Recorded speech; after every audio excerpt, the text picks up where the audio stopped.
I've taken, or I've driven 3 long road trips, I guess you can say, in a sense. I mean, I guess it kind of depends what you define as a road trip, but to me, I think anything over an hour is pretty much considered a road trip. Maybe 2 hours. I've went on 3 road trips that I can call, or that I consider road trips, and I'm obviously not saying like flying on planes. I mean literally being in a car and driving a long distance. So I've taken 3 long distance drives. One was to San Jose, California. The other one was San Diego, and then the third one was Arizona. Now here's the thing about me. I love to drive. Like I absolutely love to drive. Any chance that I can get to drive, I will drive. I love to drive. There's something about driving that to me kind of represents freedom and just you just take a drive. It doesn't have to be long, but you take a drive, and to me it's kind of like, it can actually be kind of therapeutic, believe it or not. I mean, at least for me. Like, you know, different people do different things,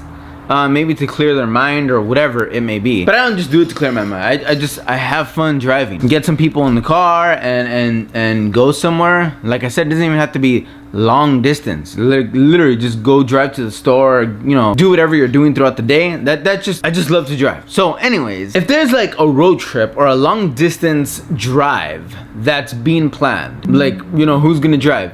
Eddie will drive, because that's not even a question. That's not even like, you know, just, yeah, I jump for it. I remember particularly when I went to Arizona, I literally went and came back in the same day. So I just went over there for a day. I didn't sleep over there or anything. I literally, you know, from the moment of being up, like right now, I drove over there, not alone, with my family. We drove over there and stood there, whatever, for a while. Ate. I mean, yeah, we went to Arizona just to eat. And then after being there for a few hours, we came back to California. And during that whole time, I mean, we were all up. But geez, that was like, okay, because coming back, I don't even really remember what time it was, but I know it was late night, maybe 12, 1 in the morning, maybe even 3. I don't know. But all I remember is that by the time we got to California, the sun was already, you know, like peeping up, you know, above the horizon. And for me, like driving at night before the sun was coming up, like in the middle of the night, driving, all you see, because you're going through the desert, at some point you're gonna go through the desert, like miles of just desert. And it's just like literally just darkness,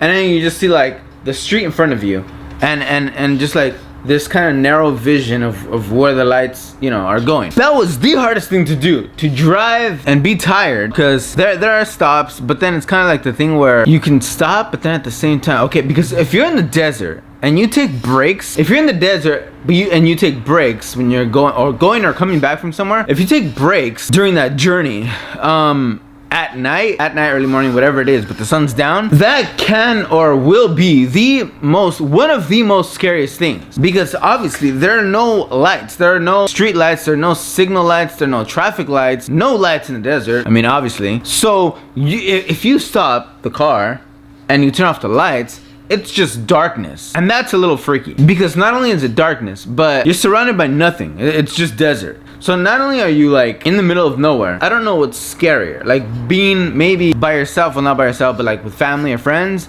I don't know if it's scarier, I don't know if it's more terrifying to be with a group of friends at night in like the forest or in the middle of nowhere. I mean, I guess in the middle of nowhere, because you know that nothing's gonna get you, no animals or anything. But in a sense, if you're stuck, like if you're just like in the desert, and all of us, for whatever reason it may be, either you're stuck or you decide to take a break or whatever it is, at night, like I'm talking, I guess, between the hours of like 10 at night to like 5 in the morning, you know, those late night hours, because there's nothing around, and that could be kind of like, okay, like a safety net, like, you know, no one's gonna get you, but at the same time, like, you kind of just imagine, like, if someone came out here, it's almost a good feeling, because you know no one will get you, but then at the same time, it's kind of like, okay, if something happens, there's no one around to, like, you know, to call or anything. And then the worst part about it too is you're not getting any signal in the desert. So that's a scary thing too. I mean, I made another video about being trapped in, or not trapped, but like kind of being in the middle of nowhere, like driving long distances, and I'm okay with that as long as I have my phone.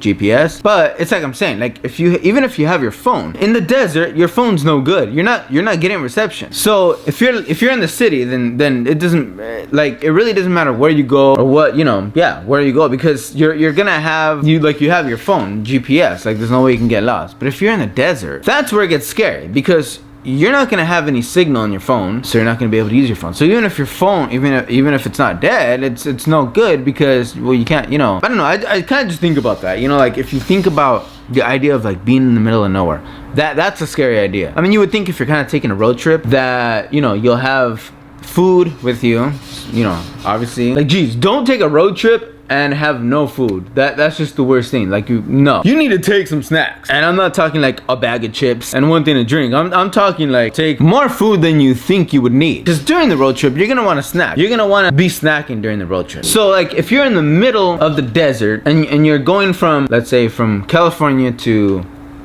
any other state, or the other way around, yeah, you're gonna want to, like, I guess there's a couple of things that you're gonna want to keep with you. One is food, obviously, because you're gonna want to snack. Oh geez, like, luckily this has never happened to me, but I would just, oh geez, that feeling like when you're hungry but there's no food. But usually, even if you are hungry, you're gonna eat, you know, within the next 20 minutes maybe, or whatever, you know. But think, like, if you're hungry and you're taking a road trip and there's no food, oh my gosh, because you could actually be driving in the car for an hour or more. So if you don't have food and you get hungry, not even midpoint, like you get hungry somewhere throughout, that's gonna be the worst. That's gonna be the worst, because they got like a gas station, you know, like a convenience store once every, I don't know how many miles. I don't really keep track of that, but they have one gas station / convenience store every whatever amount of distance. But it's not close. It's not like you could see it in the distance, you know, and you're like, okay, it's coming up. No, it's like it's far. I mean, I would be willing to say maybe there's a gas station / convenience store every 50 miles. That's in 50. I don't know exactly, but it's a long stretch, you know, before you're gonna be able to put a little bit of sugar in your mouth or whatever it is you're craving. And I would think that would be like one of the worst things. Like, okay, obviously being tired. If you're in a car, you're going on a road trip, being tired is one of the,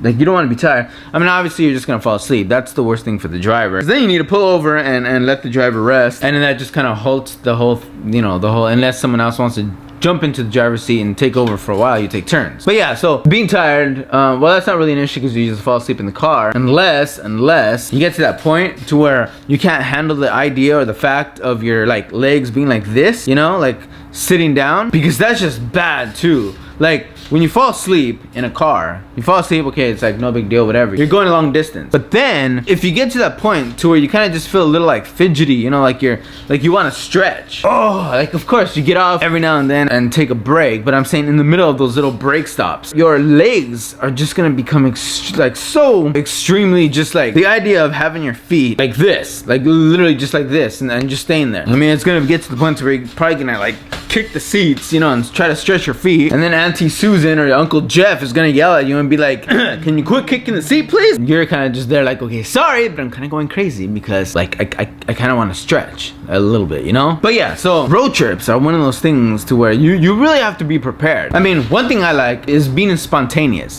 So when I say be prepared, like, if I feel like it, if we feel like it, if it's me and at least one other person, if me and a friend or whatever decide to go somewhere, I don't mean days in preparation. I just mean, all right, if you decide you want to do something, you go to the store, pack up on food, snacks, make sure you either got a car charger for your phone or you got like a backup battery, and then you're good, you're okay. Well, I don't know where this video was going, or yeah, it started as me kind of telling a story about, you know, taking kind of road trips or something. I don't know why I do this, because they were road trips. But yeah, it started off as that, and then it kind of ended with me kind of saying what is kind of frustrating or what isn't good about road trips, or what becomes uncomfortable. I don't know how it went from like my road trips to then like generally speaking. I don't know how or when that transition happened, but yeah, anyways, I love road trips. I do. Get ready, we're going on a road trip now.